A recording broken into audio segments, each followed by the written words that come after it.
Ngayon, ipapakita ko kung paano ayusin ang error 57 VLART. Pumunta sa folder ng laro. Halimbawa, naka-install dito sa akin. Iwanan ito. Pagkatapos i-type ang KMD. Dito, kailangan nating magpasok ng dalawang utos.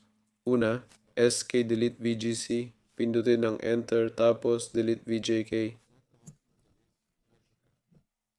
Ito ang pangalawang utos. Pindutin ang enter. Pagkatapos, pumunta sa folder ng laro. Kailangan nating hanapin ang 1/4. Nasa drive C, program files. Pagkatapos ay breord. Burahin ito lang. Tapos patakbuhin bilang admin, tapos i-restart ang computer. Yun lang. Salamat sa panonood, mag-like at mag-subscribe. Magandang araw sa lahat. Good luck. Paalam.